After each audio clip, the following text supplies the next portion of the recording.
Good evening, everyone. I am Jamie Greene, and you are tuned to the Let's Talk Destiny talk show, where we try to encourage people to pursue their purpose and their destiny. And tonight's guest is Ellie Greene Adams, who is also a mental health therapist. And we thank you so much for joining us tonight in the state of the world in general and what we're dealing with individually. I don't think there's been any greater time that we need to understand the importance of therapy and to accept what benefited it would be in our life. So just tell us a little bit about yourself and specifically what area you work with as far as being a mental health therapist. Well, let me start by saying it didn't turn out to be like a specialty, but I do a lot around dealing with adolescents who have had trauma, and I do trauma therapy, but I do have certification in grief therapy.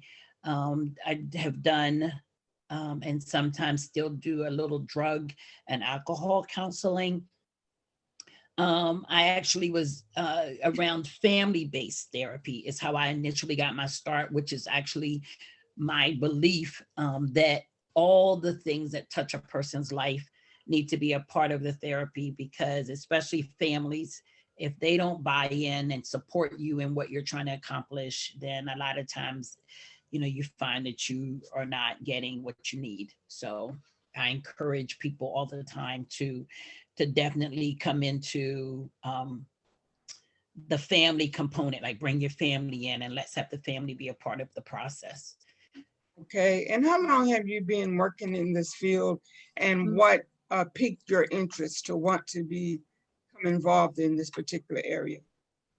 Well, a couple things. I was working for parole and probation in Maryland initially, and what really prompted me to go back to school was looking at the men who were coming out of incarceration, and the expectations that were on them to, as we use the saying, be productive citizens. And I worried about them not having the proper equipment. I actually wrote my paper in my master's about PTSD in criminals and how it is noticed and talked about in people coming back from war. But when you parallel those two lifestyles, there's a lot of reasons why men come out of prison and are not successful and have, you don't know whatever they experience. So interestingly though, I wanted to do something that was really my goal, to make a difference in that population. But after I got in school, one of my professors did something where she asked us to look back at the careers or the jobs that we had prior to coming into this field. And I saw how a lot of what I did in my life was around that, being a human resources, like working, like I said, in parole and probation, ways that people would come, broken or needing help. And of course, I've been a pastor since I was 28. So always being in a posture to help people, but not just help them, but to make sure that they're equipped to succeed. So that's kind of where I got my start, and I've been doing this for about 10 years. Wow. And it's definitely a needed area. I talk to so many people, even in my particular lane, as it's called, dealing with mothers. And a lot of times we are overwhelmed, and we we don't get proper training and help mentally. We're so focused on making sure that things are straight for our children physically, make sure things are straight for ourselves physically, but we don't deal with the mental health part of it. Do you think that mental health is an issue, particularly in the African American communities? Wow. I definitely do. I will say, when I moved to Philadelphia and started doing mental health here, I found a population, not necessarily around substance use either, but of men who finally started coming to the table to talk about their issues. Um, depression and things like that. And I feel it's interesting for me to say, because in our culture, there is such a stigma around getting help, period. Um, a lot of times, our physical health, people die because they refuse to go to the doctor, or they refuse to take medicine, or whatever they could do. Like, they can be in a bad place and their family's like, well, just go to the doctor. And they're just so adamant, I'm not going to the doctor. I don't need that, because it's something in our culture that makes us feel like getting help makes us weak. And so instead of asking for help, we feel like our strength is in sucking it up, but actually the strength is in saying, I need help. So especially in our culture, Jamie, I find that the challenge is to take the stigma away from mental health services, and for people to know the difference between a disease and a disorder. And now everybody is using the catchphrases about traumas and triggers and PTSD. Everybody's trying to get the medicinal marijuana, saying, because they got PTSD. So, but I think a part of that, part of that is giving education around what these things really mean and what the difference is, and, short-term and long-term support.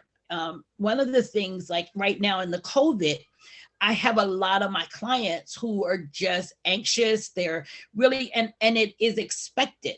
And I say to them, well, maybe you want to take something.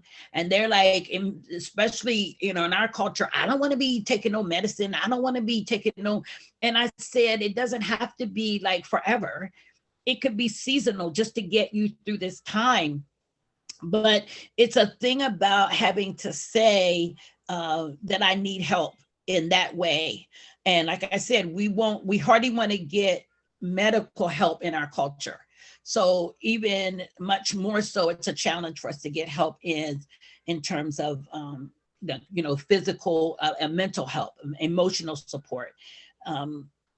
You talked about mothers and taking care of their children, and I like to call it survival mode. And one of the other challenges to getting people to take care of their mental health is such a large portion of our population live in survival mode, as live in poverty. So I come along, or someone comes along and says, you need to talk to somebody about what you're feeling. But that person is thinking, I get what you're saying, but the truth is, I need food on my table. I need to make sure when I leave, the lights are still going to be on when I come back. I got children that need clothes. And so while I realize I need help, I've had so many mothers that would sit down with me and spend most of their session in tears. And they were like, it's just too much. And I said, what are the conversations you have with your children? And they're like, well, I don't ever let them see me cry. And I was like, well, why is that? And they're like, well, because that to them is being strong, but it's not. They need to know that you're human, and that you have good days and you have bad days, and you have days when you're sad and days when you're happy, because what you're teaching them is not real, to always be strong. It's part of, we say this all the time with our African American boys, when they grow up and they're told, don't cry, stop being a sissy, stop acting like a little girl, all of these little things that when he expresses an emotion, stop that whining, use your big boy voice, all of these terms that we use to say what you're feeling is wrong, and just keep it. As a mother of two now men, I have tried to make it my business to let them know, you may not be able to express your feelings around other people, but you can always come to me, as your mother and Yes. be honest about what you feel. You can cry if you need to cry. You can say, I'm depressed. You can say, I'm sad. You can say, I'm anxious. You can say whatever. And it's okay. You're not judged here. This is a no judgment zone. And so this is what I also try to tell people when they come for services. For me, first of all, ethically, whatever you share with me has to be kept in the strictest of confidence. But more importantly, I want you to feel safe enough to open up your heart and be real about what's really at the root of whatever is bothering you.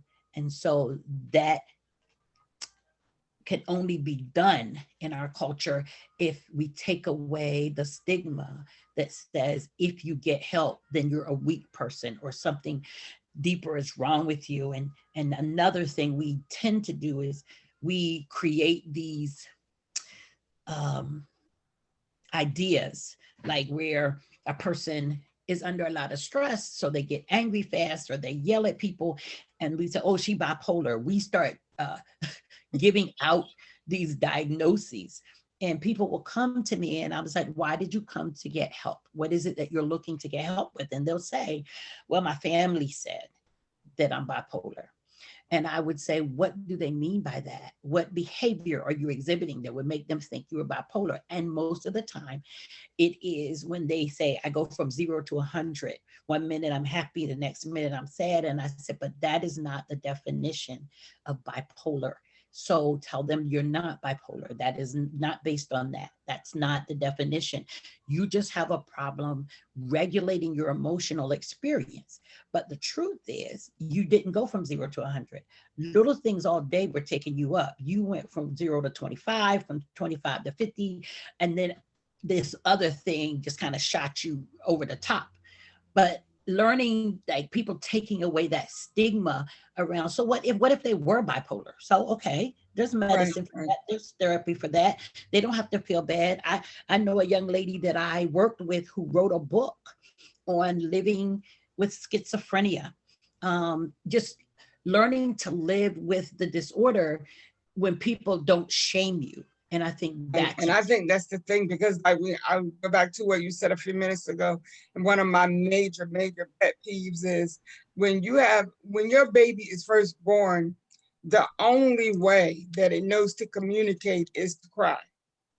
You don't bring a baby home from the hospital and he's 3 o'clock in the morning saying, "Mom, I need to be fed," or "Mom, I need my pamper changed." If your baby is coming home from the hospital saying that, then that's a whole nother situation. But so the only way they know how to communicate is to cry. Then when they start learning to crawl and walk, they fall, you pick them up and you like, it's okay, you can do it. And we kind of nurture them and tell them when they do feel bad or when they hurt themselves, it's okay. Somebody's going to be here to love you. And then all of a sudden, one day around age 3 or 4, this same child falls and scrapes their knee, and you yell, "Get up, you're okay. Don't start that crying. You're a big boy." Like, dude, I'm not a big boy. I'm like the same boy I was last week when I fell, and you were, loving on me and whatever. And so it's like, it irritates me because and big boys cry too. and That's you're teaching yeah, them, I am a big exactly, boy. you're teaching them to not cry, that when they hurt, they need to suck it up. And then we wonder why we have these boys who are teenagers who are angry and they're frustrated, but they've been taught not to show any emotion. So they go out and do like these really radical things. And then, God forbid, they grow into grown men, and then they get in relationships, and then their girlfriend or wife is wondering why they never show any emotion, because they were told way back when they were 3 or 4 years old not to show any emotion. So they're not going to just all of a sudden, now they're 25, 30, start showing emotion. And I think that's something we need to deal with. And it's like you say, and then when they do have those feelings where they're like, I need some help with this, they feel like, if I'm not allowed to have emotions, certainly I'm not allowed to tell anybody that I need help. And Exactly. And what's interesting is when you look at our history and our culture, You look at people like Martin Luther King, it was like known that he had severe depression, but refused to get any kind of medical treatment because of the stigma around around getting help. Lately, if you notice, a lot of like movie stars and them are being honest and saying, yeah, I go to therapy, I need therapy, I have this issue, I have that issue. And I think that's kind of opened the door. But for our culture, back in the days of like that slavery mentality, they didn't even think we were human. So they gave no thought to, surely you can't have no mental issues because you ain't even smart enough to have a brain, you know, like they were like, we were like some percentage of a man. We weren't even a whole. Like So a that whole fifth of slavery, me. Yeah. it's like we weren't intelligent. So if you're not intelligent, then clearly you won't have any mental health disorders. And it was a long time before that. And so you had the other part of the opposite part of our culture telling us there ain't nothing wrong with you. And then you have your own people that downplay your experience when you are depressed. Oh, you just tired. Oh, you'll be all right. Just lay down for a minute. You know, it reminds me when my mom used to always say, every time you had a sickness, she would like, did you need some castor oil? Everything is not about having to go to the bathroom, Mom. Every pain in my body isn't about that. And so like a lot of times your family and whatever, when you're having mental challenges, they either say, oh, you just under a lot of stress or you're tired. My mind always goes back to when our mother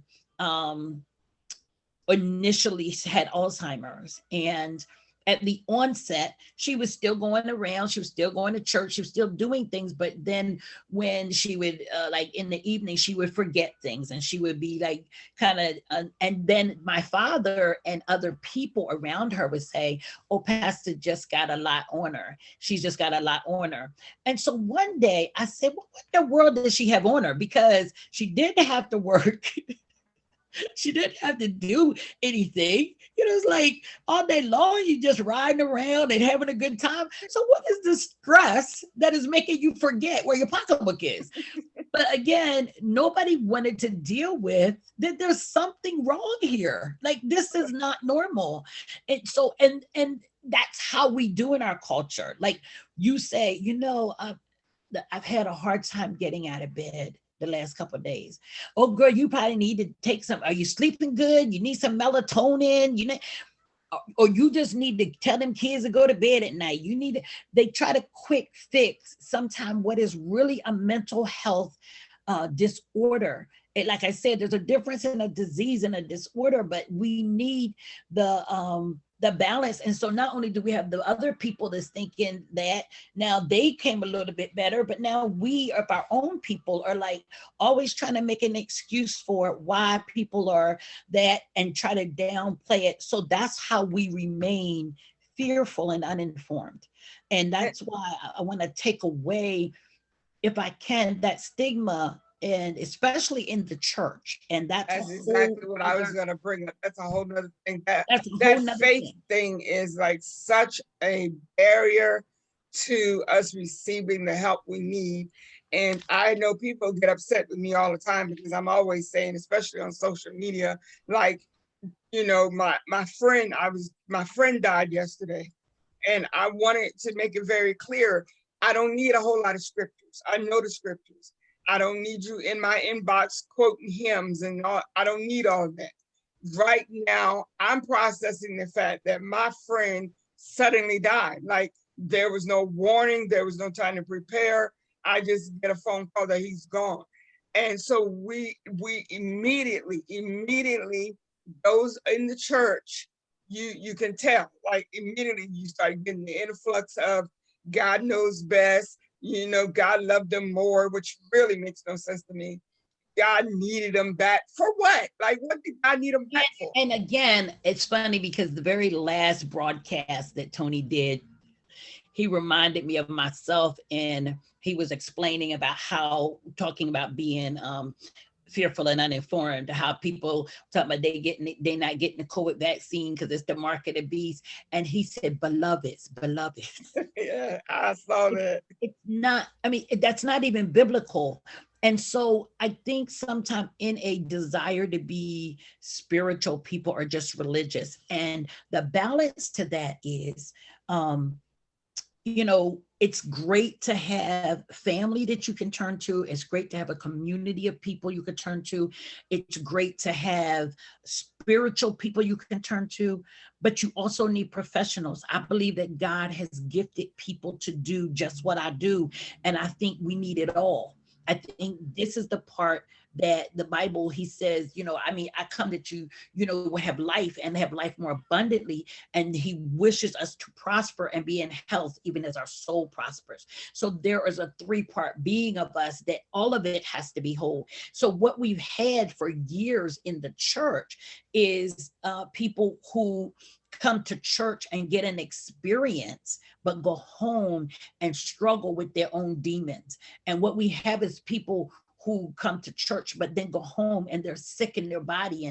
And so sometimes though, my thinking goes like this: if you don't have the faith or whatever the issue is to believe God for your physical healing, then why all of a sudden you get all this great faith for mental? The reality is, if you need help, you need help, no matter which part of your body that is. And to not get it is, I think, and so one of the concerns is we have so many people who are messed up or confused in their own mind, trying to lead other people and Yes. bring to that their bitterness and their scars and their it's like 25% of the Black community is involved in mental health, but 40% of the other community is. More than half of them are getting therapy and they're paying out of pocket. They ain't even getting state funded. But the reality is because we don't want to say, like, we want people to, it's like when people grieve. And I know that is one of my pet peeves, especially after I studied the grief process, and I go to funerals and people say things like, well, why are you crying? They gone to heaven. This ain't no funeral. Yes, it is. It's a homegoing. It's still a funeral. It's still a homegoing funeral. You can call it celebration of life. You can name it whatever you want to name it. At the end of the day, the person that I love is gone. At the end of the day, I'm going to wake up tomorrow and they're not going to be here. At the end of the day, that makes me sad. And you should not make a person feel bad.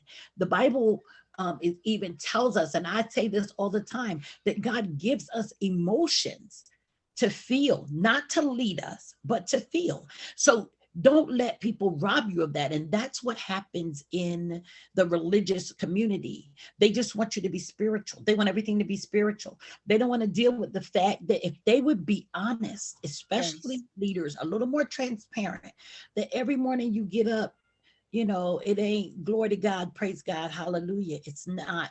It's a real struggle some days to just be. I wonder if you remember specifically, because if you wouldn't remember some of the details I remember, because we were at different places in this thing. But I don't know if you remember when I was admitted to the mental health unit at the hospital and you were staying with me. And that day I had a final exam that I was supposed to be taking at Salisbury State. And one of the classes I was taking was abnormal psychology, which always fascinated me, like why people do some of the things they do. And that day I woke up and I had a migraine headache and we thought I was having a heart attack. And because I was crawling to the bathroom and I was in pain, and you called the ambulance, I got to the hospital, blah, blah, blah, blah. And I remember when I told you that they were keeping me. And the lady, the way she presented it to me was, why don't you spend the night here and then you and I can talk in the morning, because they said that I had suicidal ideas, whatever. So all I'm thinking about is I could get some sleep tonight because I had, I think Trey was like 3 or 4 Byron was a teenager and just was losing his mind. I don't know what was going on with him. And it was just, and I was, she don't want nobody talking about her Byron. And I was trying to go to school and then working, and it was just a lot going on. And so I went, when she said spend the night, I'm thinking I'm going to spend the night, get some sleep, and then I'm going home tomorrow. I didn't know anything about a 72-hour hold until I got upstairs. They didn't say nothing about that. And so then I remember calling you and asked you to bring me some clothes. And then you called mom and dad was like, bring her some clothes. The only place in the hospital that you wear street clothes is in a psychiatric ward. I know she's not up there. So that was a whole nother mess. But I remember when I agreed to let you all come up and see me because I wanted everybody to see I was okay and that it was not like the One Flew Over the Cuckoo's Nest movie or anything.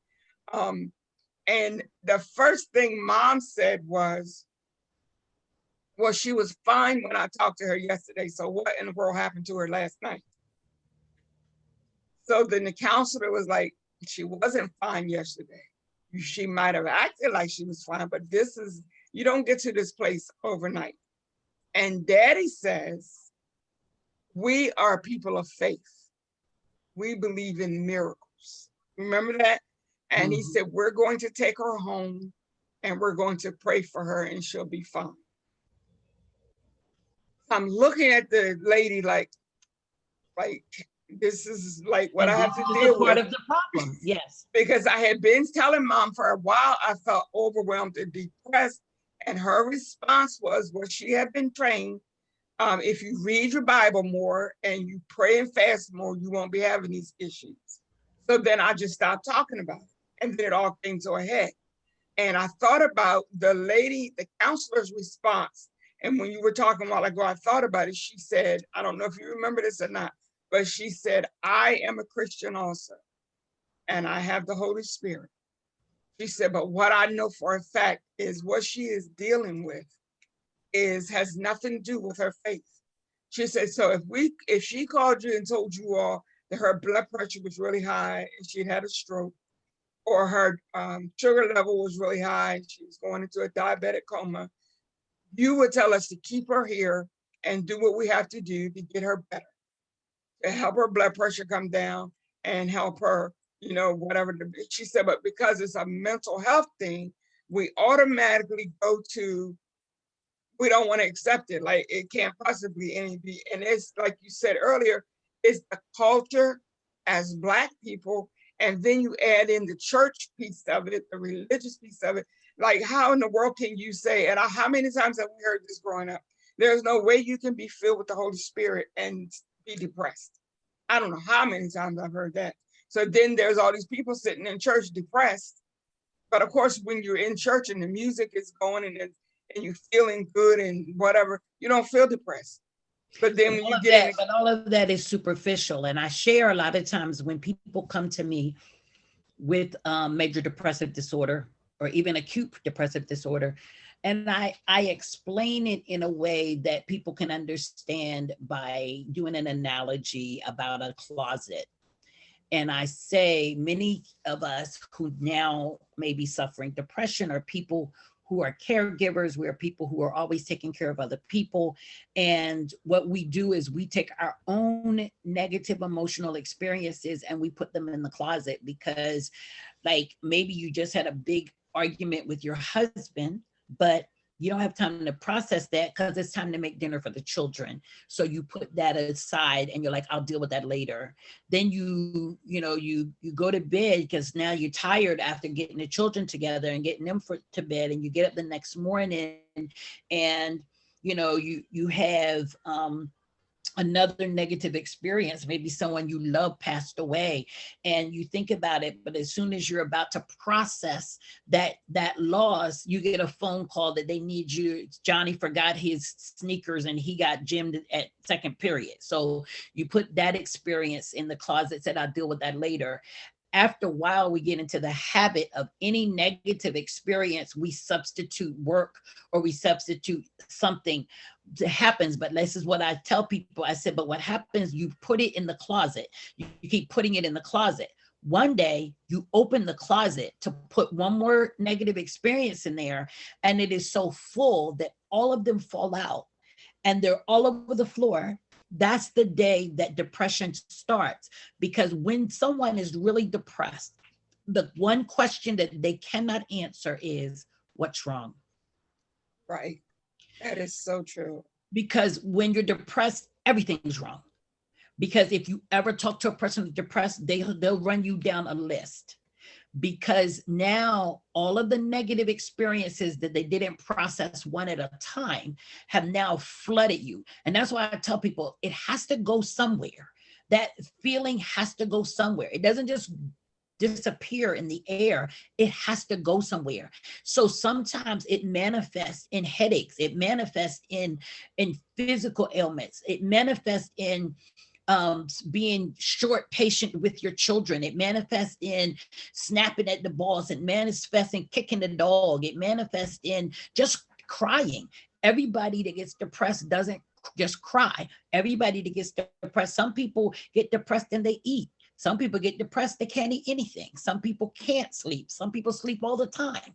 So it looks different. So when people say to me, I think I'm depressed, my question is, what does it look like? Because for everybody, it looks different. And everybody, because it looks different for everybody, everybody needs to do something different.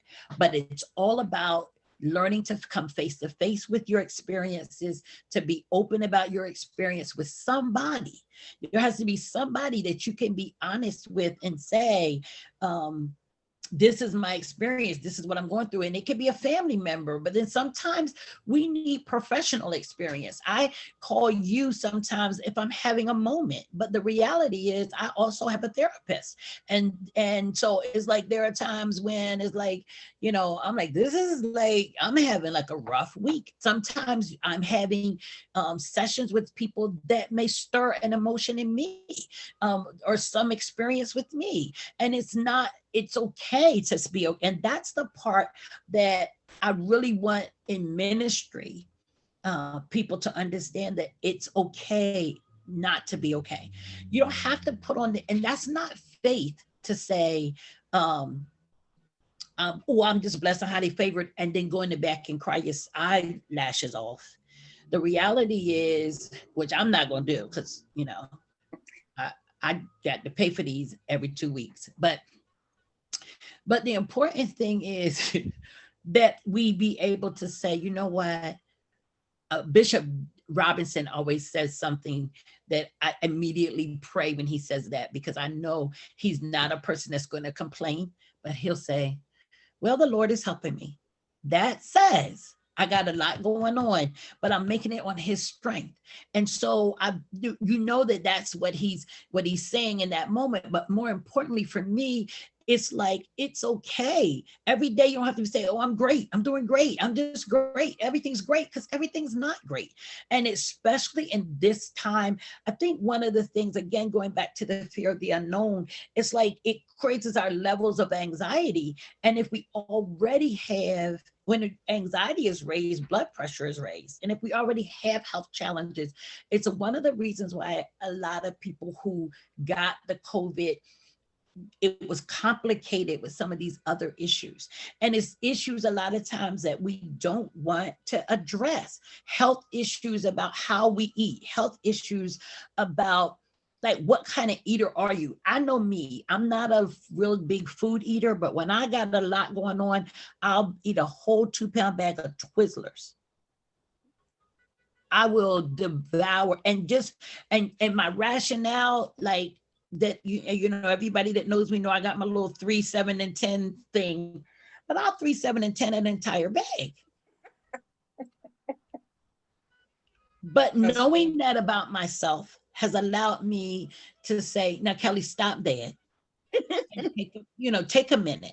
And I want to say this, because another part of mental health therapy for Christians is that quiet time.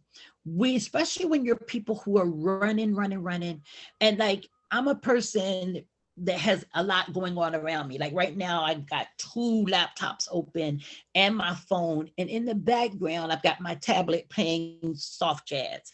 So I got all of this going on around me and another phone that I work with that could ring at any time, hopefully not now. But my point is there's a time when we got to know, like I deal with a lot of children that are in trauma, like teenagers, and what I try to teach them is to know what's happening inside of you before you get angry, before you start throwing the chair across the room, like what's going on inside of you, not necessarily what triggers you, because sometimes, and that's why I say we pick up these catchwords, but sometimes people are not triggered by an event.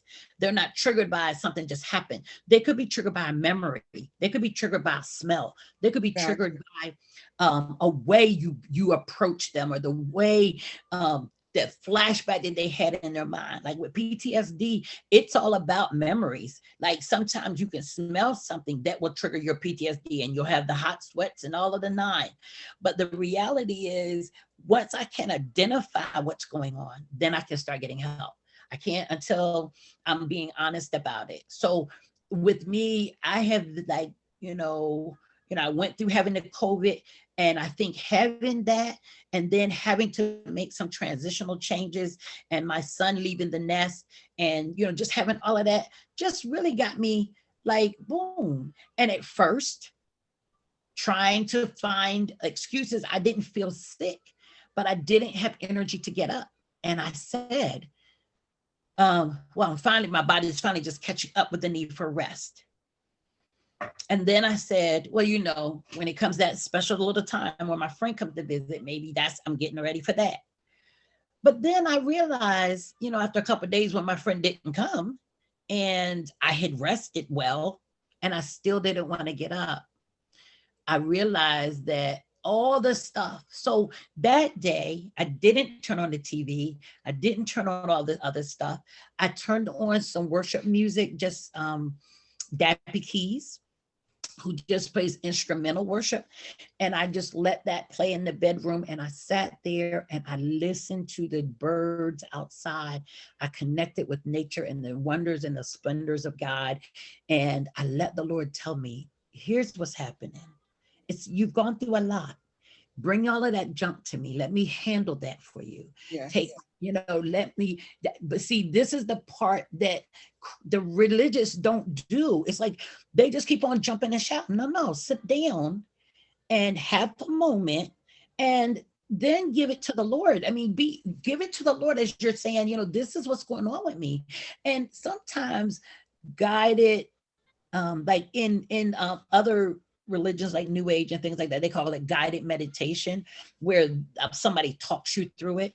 And there's nobody better to talk you through it than the Holy Spirit. There's nobody better to just tell you, like, give you all the stuff you need. And that's why I tell people that early morning session with him is so important, because we are all dealing with a lot.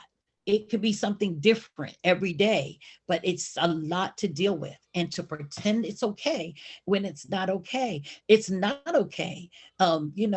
In our natural carnal eyesight, that a father leaves a 3-year-old child and a wife unexpectedly. It's not okay for us. And it's okay for us to be okay. Here's the thing, not okay. And here's the thing I want to say to whatever religious people that will watch this either now or later. Stop making people feel like they're wrong for questioning God.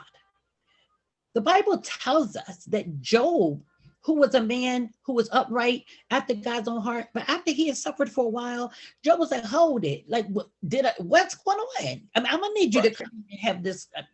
And they spent a whole chapter in the Bible with him questioning why God allowed this to happen. That's right. God did not then in turn say, well, I was going to bless you, but now I ain't giving you nothing because you're ungrateful and I'm trying to help you. And I was trying, God was like, you know what? I get it, but let me just check you. Now he did check it.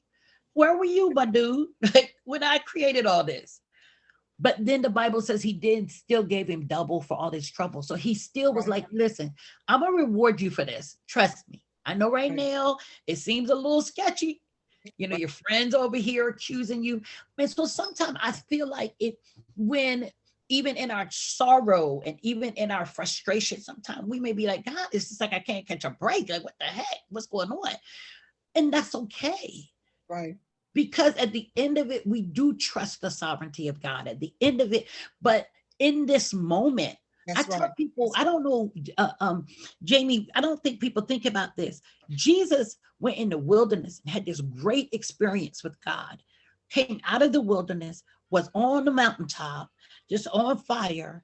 But then 4 days later was like, well, wait a minute. Is there any way we could let's renegotiate this thing here? Yeah, like is there any other kind of way we can handle this? Yeah. It's like, because I started to get a glimpse of Calvary, and I'm thinking, mm, there's got to be another way. Yeah. But and so I say, if the Son of God went back knowing this was his destiny and knowing and so freely came, and then was like, then I don't think God gets mad with you. Because somebody said, oh, I think that's disrespectful. I think it's real. That's I right. think it's real to say, I remember you, when my son died. And I remember, thinking, I don't care what nobody say. What there was, how did God get any glory out of that? Because that Exactly. was painful. That was hurtful. I didn't see. I was doing all I could do. I was living the best life I could live. I'm trying to live for Jesus over here, and I'm trying to do what's right. And then He allows this to happen, and I was upset and I was bitter. And back then, I didn't want no therapy. But I know what I didn't want. I didn't want religious people putting their hands on me, telling me listen. I need somebody that understands. And it wasn't till 2 years later, when another young lady experienced that also, that she said, you know what, I don't want to talk to anybody that's just going to tell me the scriptures. I want somebody that's lived this experience and was able to say, God will bring you through it. I know it don't feel like it. And that's why I say everybody's experience is different. But many times, if we would be a little more transparent and stop trying to pretend like we don't have bad days, we don't have days when we, like I tell people, there are days I miss my mom. And there are days I miss my dad, and there are days I miss my best friend, and there are days I miss, I think about what my son, this year would have been 31 years old. It's like, I think about those things and I think about it and I say to myself, I trust the sovereignty of God. It's not that I don't, because at the end of the day, whether I trust him or not, he can do what he want to do. But I love him enough to know that he does what's best for us, but that doesn't mean I don't hurt. And if we can teach people, you can still have faith. That's right. And still hurt. You can still have faith and get therapy. You can still have faith and be honest about, what you're suffering, what you're dealing with in your life and with your family. So because there's such a shame and a guilt that you feel when you're not 100% spiritual, because you feel like you're not where you're supposed to be and people are automatically condemning you and whatever. And I remember very clearly when I was in that mental health unit, and then they sent me in this room for a group session. And I walked in the door, and it wasn't a group session. It was a whole bunch of counselors or whatever they were. And 4 of the people at the table I knew. I didn't know them, but I knew them from church, a church we fellowship with in Salisbury. And I immediately remember backing up back towards the door, and the tears were just coming down because I felt shame, because these people were members at, I think it was Abundant Life, and we fellowship. So they saw me in church. They saw me singing. They saw me worshiping God. And now here I am in a mental health unit. And I remember this guy very clearly. He said to me, I know who you are, and it's okay. He said, you'd be surprised the number of Christians, preachers that come through here because they reach a point where they need help. And it's nothing wrong with that. and you know what? I'm yeah, sorry to cut you off, but that is okay. so real. And that's what people need. Judgment, it's like, is the thing, like I said earlier, the criticism, the name calling, the you must not be saved, the whatever, what in the world's wrong with you, and just pray about it. And they know themselves that that's not working for them. They sometimes have to do a little bit more than pray. Our life is about praying, but it's about so many other things too. And so, it's just like I tell people even about the doctor. I go to the doctor, I trust them, some of them. But I really believe that, God has given people wisdom. And I take very seriously like what I do. It's interesting because in my office, a lot of times I have the same worship music that I have at home playing. And people come in, and because it's no words, it's just music, they'll say, "Oh my God, it's so nice in here, Miss Kelly." And I was like, "Yeah." I said, and I laugh it off because I don't. I tell people this: I'm a Christian because that's who I am, and my desire is that I reflect God in everything I do. But I don't force my religion on people because it wasn't forced on me. It's a choice I That's make. one of the questions that I wanted to ask you. How does your faith uh, incorporate into what you do as a therapist? Like some people are listed as Christian therapists. So Yeah. when you go there, you anticipate that. But how does your faith play in what you do as far as a therapist? Well, I don't list, first of all, that I'm a Christian, and I'm not knocking those who do, because I want the whosoever will to come. I want people to come to me not looking for a spiritual experience. I want them to go to church for that. So, like I said, for me, I'm a Christian so that I can do what the Lord has called me to do effectively and know that I'm doing the will of God. So the way my faith helps me is I ask God for wisdom and insight. So when people come, they come hurting. They come with issues that sometimes they don't want to share and in the beginning, and that's okay.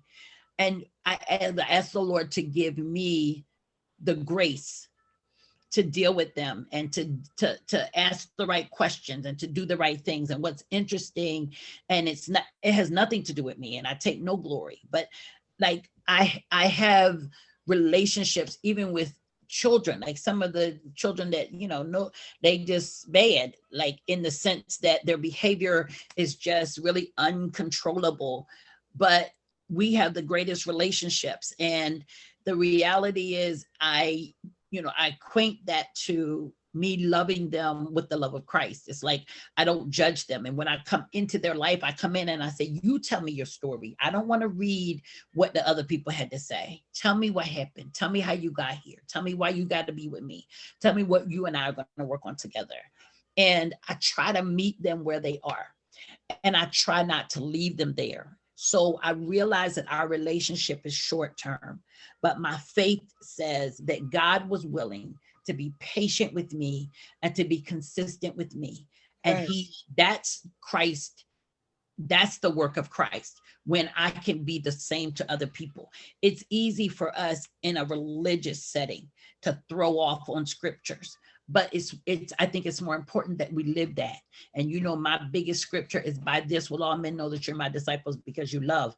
I feel like reaching across those barriers. I've sat with children who said they didn't even believe in God, and that's their choice. And even when I would do drug and alcohol groups, they do the serenity prayer.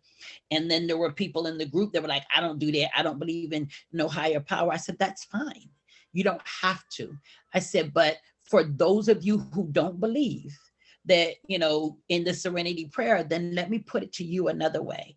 Our life consists of two things we have some control over, and things we have no control over."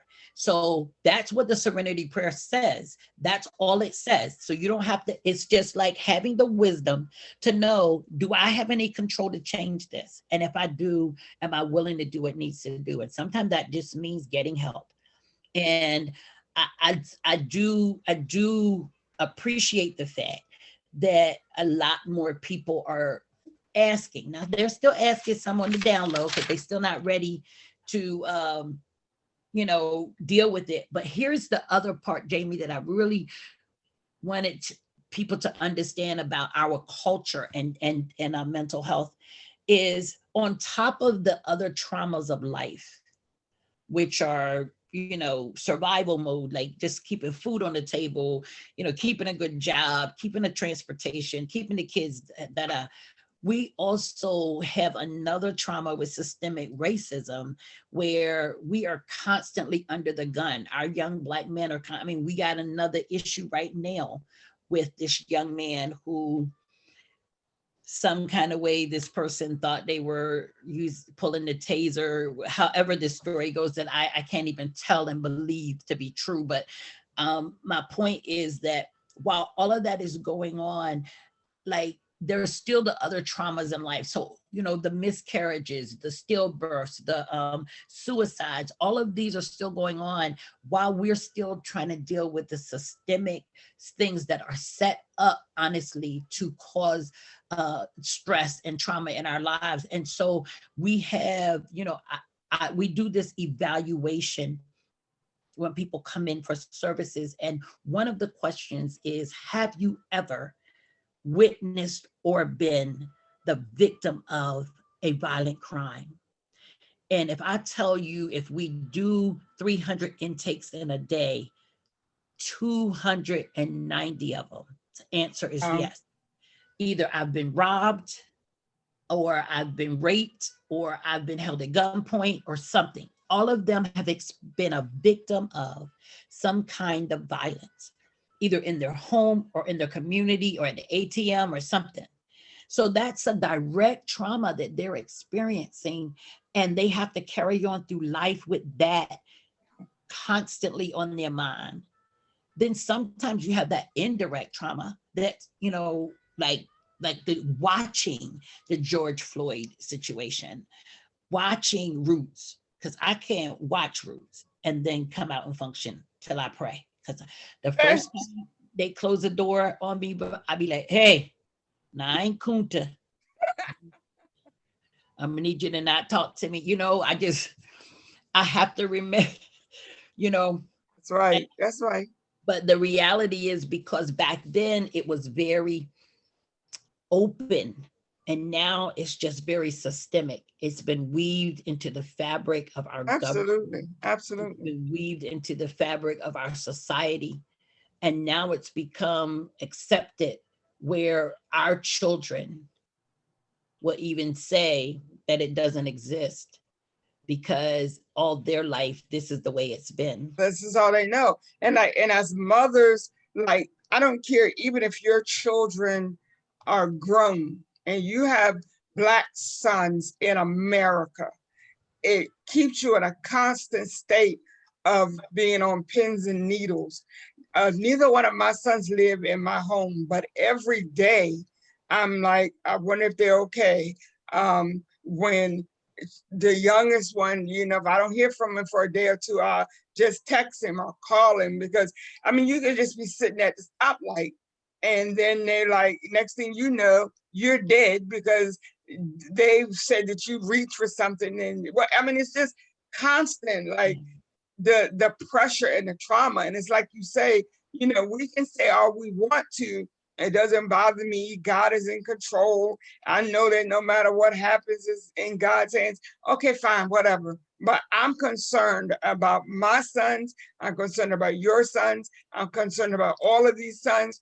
Every time I see on the news another Black young man was murdered, there's not even any more they got beat up or they were maimed. It's like they automatically go straight to killing somebody. And it's like, what is going on here? And I feel that, like, that's my son, if I don't even know that person. So I'm carrying all of that. And it's like you say, the trauma is there. Then we got this pandemic going on that some people, obviously have forgotten, because they've gone back to doing whatever they want to do. And then there's people like me who are anxious because of health issues, like you're afraid to hardly be around people because you don't want to get it. But then you have to be careful not to become so paranoid that you don't want to even like open the door. But it's a constant something all the time. And so that's why we need to be able to have people we can talk to without judgment. When I have the anxiety attacks and sometimes I call you and there's maybe one or two other people I can call, and they're like, "You okay?" And I'm like, "No, I'm not." And then you can talk me through it. And by the time I'm finished, maybe I'm laughing or telling a joke or something like that. Versus somebody, you call him and they automatically, that's just the devil. You need to rebuke him. You need to, so like these people, I don't even call. So I'm just But using I that. think if those people would be honest, they are so emotionally unstable themselves because they don't have any balance. And so I don't knock, honey, I believe God. I've seen him, I know him. And, but I also believe that he has given us resources to help us, and then you have the transmitted traumas that come from generations that are passed on, the concepts of sometimes like the systemic racism is there, and sometimes like, because the other part of that is that I've had people to say they didn't give me the job because I was Black, and they gave it to somebody else. And I said, well, or could they have given it to them because they were qualified? I mean, every time it's not a black and white issue, but transmitted racism, and it says, hey, everything that happens to me is because I'm a Black man or because I'm a Black girl. But I think it's still, all of it carries with it this weight, this heaviness, that it is impossible to function. I call it the low range of emotions. It's possible to function in that range all the time. So having these conversations, I just was approached by a pastor, a bishop, who wanted to know if I would do something for his pastors, for his leaders, because we can't pretend we're okay. I remember a long time ago, Bishop Porter preached the wounded healer. And he talked about how we're bleeding, and we're just bleeding all over the sheet because we're not addressing our issues. And then when there's a high profile situation, people are quick to criticize and whatever. But a lot of times that person either didn't have anybody that they felt safe enough to talk to, or didn't know how to even have the conversation. Like sometimes just having the conversation is challenging. Like what, they didn't know what to say. Yeah. So they kept preaching, they kept singing, they kept doing whatever they needed to do.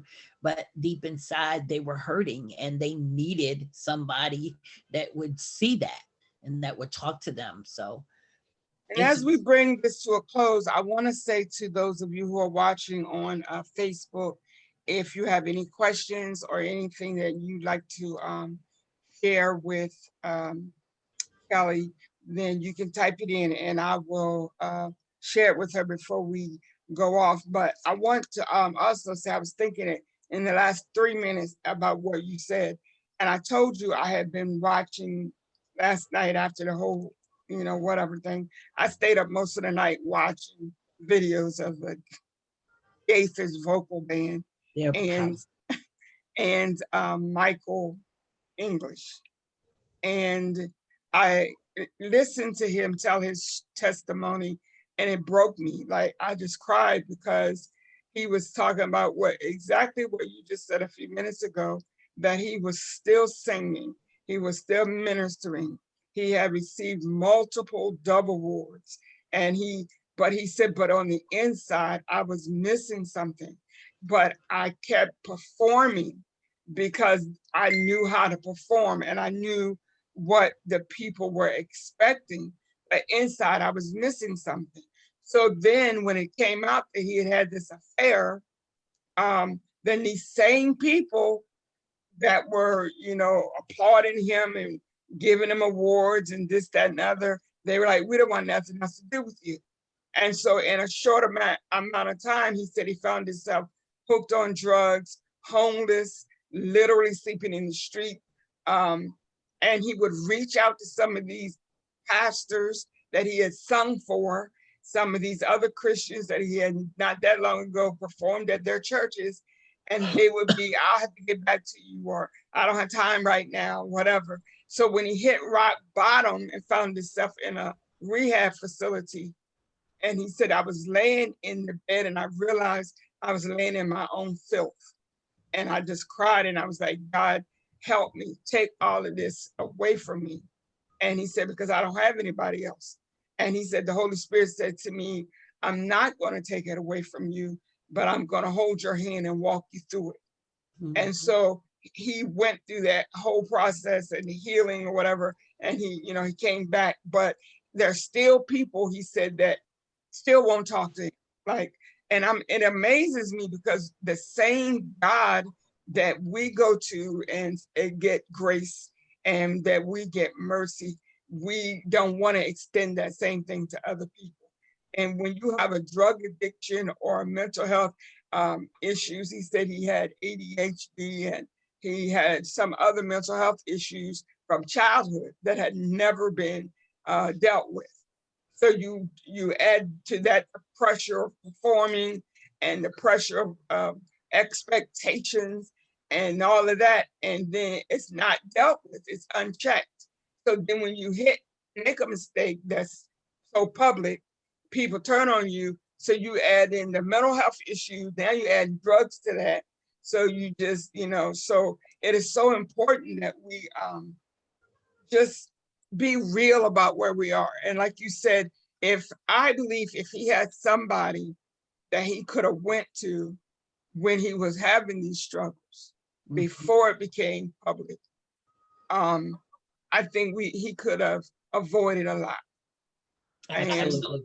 um, and so it just broke me down again because again, I loved his ministry. Mom was one of his biggest fans. And so last night I was listening to him, but I never heard that part of his testimony before. So I don't see any more questions on my Facebook page, but I do want to ask you one more thing. Do you think that the refusal or the inability to be vulnerable is an issue with regard to why people don't want to accept therapy, because there's some things about them they don't want anybody to know? Absolutely. It goes back to what I said about the concept in our culture. Like if you need help, you're weak. Um, if you ask somebody for help, it's like you didn't try hard enough to do it yourself. And the same, it applies to our mental health just like it applies to our life.